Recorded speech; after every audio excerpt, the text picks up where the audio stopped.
My name is Honey Mahogany. I'm a native San Franciscan, born and raised, and I identify as gender nonconforming and queer. Growing up in San Francisco was really amazing. It's all the things you think it would be. But I actually grew up in the Sunset, where things are a little bit, um, maybe a little more conservative isn't the right word, maybe sheltered. I was a little more sheltered over there. Went to Catholic school K through 12. Didn't really know I was queer or trans or anything like that, but everyone else seemed to. But that was cool. I ended up going to college and sort of experimenting with gender. And what really I think got me to be the person who I am today is drag. And the first time that I got into drag was for a film shoot. My friend was in the film program and he approached me about a role and he said, "I think you're the only guy that I know that would look good as a girl." And the rest is history. Actually, drag is the way in which I came out to my family. They found some pictures of me on Flickster, or whatever that thing was called online that we used to use to store photos before Google existed.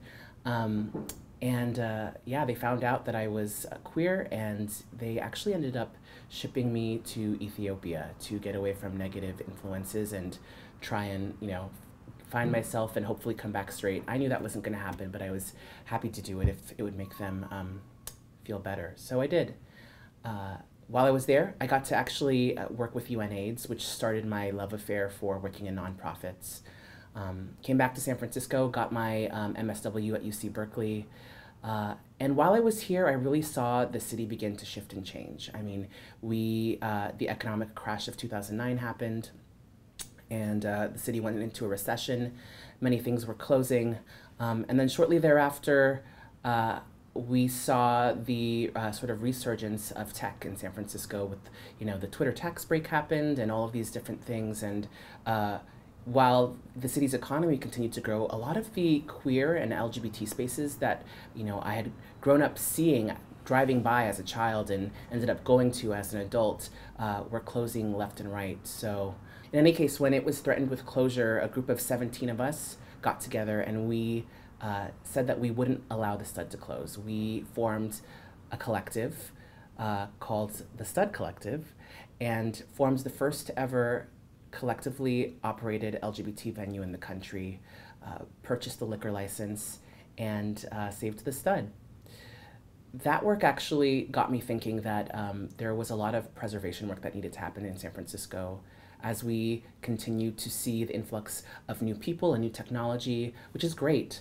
I think it's important as a city that we make sure that we protect those aspects of our history and our culture that are important to us.